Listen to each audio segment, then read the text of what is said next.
Assalamualaikum warahmatullahi wabarakatuh. Perkenalkan, nama saya Najia Salam.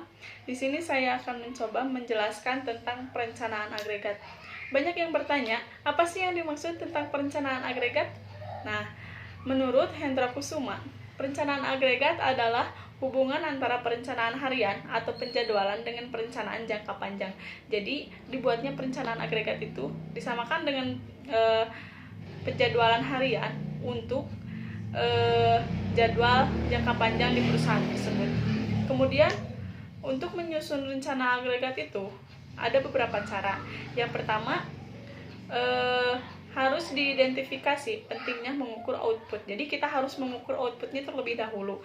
Kemudian pengukurannya dapat dilakukan dengan mudah jika produksi yang dihasilkan itu hanya satu jenis gitu. Jadi lebih gampang mengukur outputnya itu jika si produknya hanya satu jenis. Jadi tidak memerlukan banyak waktu gitu. Kemudian karena output itu akan dihitung langsung dalam jumlah unit produksi tertentu. Nah, kemudian menurut Muhammad Syamsul Ma'arif dan Henry Tanjung, perencanaan agregat itu memiliki horizon waktu selama 12 bulan dengan memperbarui rencana secara berkala. Jadi, rencana yang sudah dibuat itu diperbarui secara berkala selama 12 bulan. Kemudian, tingkat permintaan agregat sendiri tidak satu atau beberapa produk. Jadi, tidak hanya satu produk yang akan dihasilkan. Kemudian permintaan diasumsikan berfluktuasi, tidak pasti atau musiman. Jadi permintaan itu tidak bisa ditargetkan apakah berfluktuasi atau musiman, jadi tidak bisa ditentukan. Kemudian ada kemungkinan mengubah variabel penawaran permintaan. Jadi penawaran dan permintaan itu bisa berubah-ubah gitu.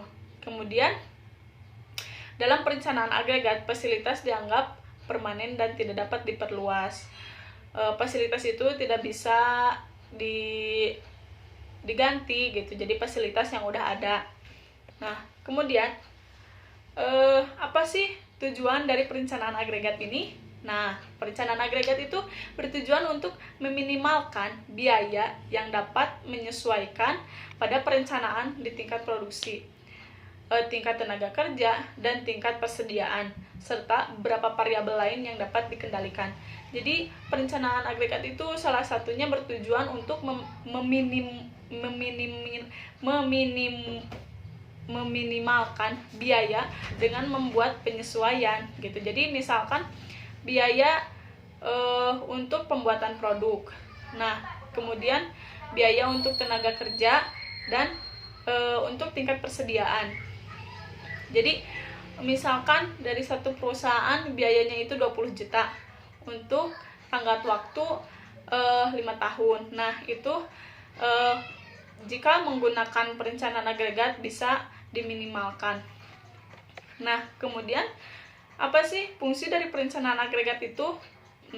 Di sini ada beberapa fungsi dari perencanaan agregat. Yang pertama yaitu alat komunikasi antara manajemen atau top manajemen dan manufaktur. Kemudian pegangan untuk merancang jadwal induk produksi. Jadi perencanaan agregat emang bertujuan untuk merancang gitu.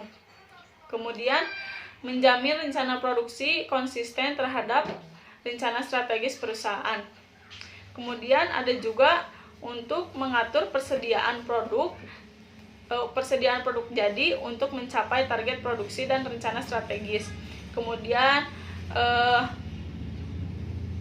perencanaan agregat juga untuk mengarahkan penyusunan dan pelaksanaan jadwal induk produksi. Kemudian bagaimana sih jarak dari perencanaan agregat ini? Umumnya perencanaan agregat merupakan perencanaan kapasitas. Nah, yang melebihi jarak waktu 3-12 bulan. Walaupun demikian, pada beberapa perusahaan mungkin waktunya melebihi sampai dengan 18 bulan. Hal ini dapat ditemui dalam perusahaan yang menghadapi pengalaman musiman atau fluktuasi lain dalam permintaan dan kapasitas. Nah, pada umumnya perencanaan agregat itu dijalankan jaraknya hanya 3-12 bulan. Tetapi itu juga tidak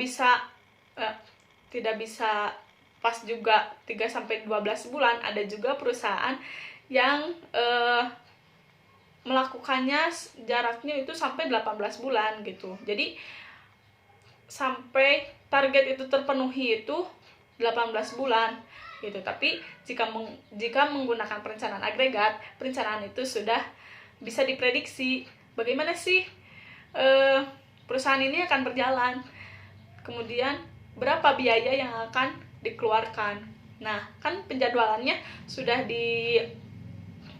sudah direncanakan menggunakan perencanaan agregat. Sebenarnya perencanaan agregat adalah untuk mencapai suatu rencana produksi. Jadi meskipun 3 bulan tapi targetannya sudah tercapai, ya otomatis jaraknya sebentar gitu. Kemudian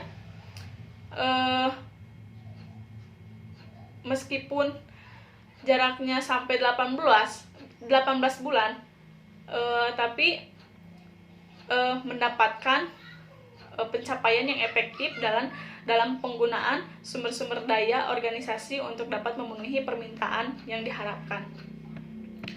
Nah, kemudian dalam perencanaan agregat ada beberapa proses yang dapat digunakan. Yang pertama yaitu long range plans. Nah, merupakan perencanaan lebih dari 1 tahun. Yang tadi kan ada yang 3-12 bulan, ada juga yang 18 bulan, jadi melebihi tenggat waktu 1 tahun. Kemudian ada intermediate range plans, merupakan rencana antara 3-18 bulan gitu. Jadi yang pertama itu ada long range plans, yaitu perencanaannya sangat panjang gitu. Jadi untuk merencanakan perusahaan dalam waktu lebih dari 1 tahun. Kemudian adalah intermediate range plans gitu. Jadi rencananya 3-18 bulan, sama kayak yang tadi gitu. Kemudian ada juga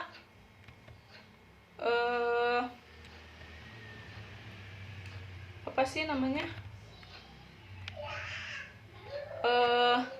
Yang terakhir itu ada short range plans. Nah, jadi perencanaannya itu hanya dilakukan selama 3 bulan.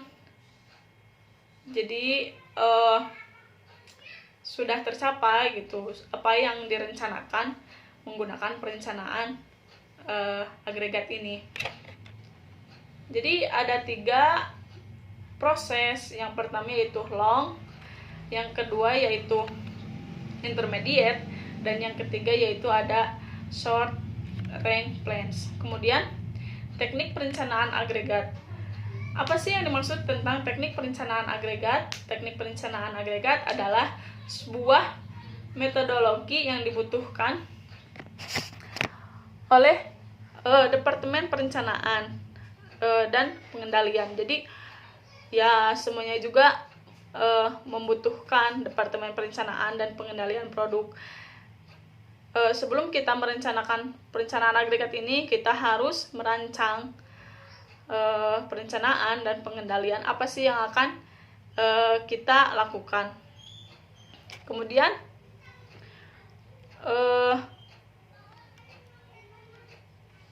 apa sih langkah-langkah umum dari perencanaan agregat ini gitu. Nah, yang pertama yaitu menentukan besarnya permintaan untuk setiap periode waktu. Jadi kita harus merencanakan. Nah, kita harus merencanakan mau bagaimana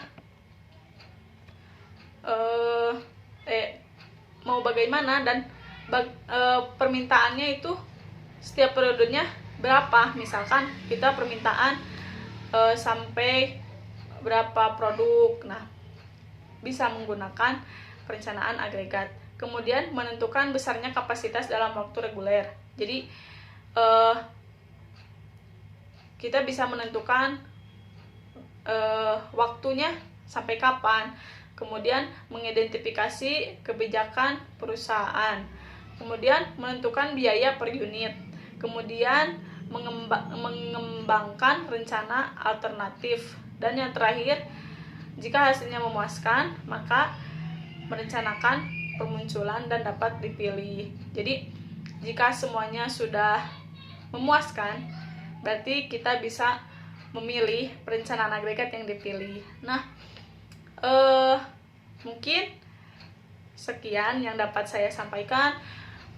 Mohon maaf bila ada salah-salah kata, kemudian ada kata-kata yang kurang jelas. Mohon maaf.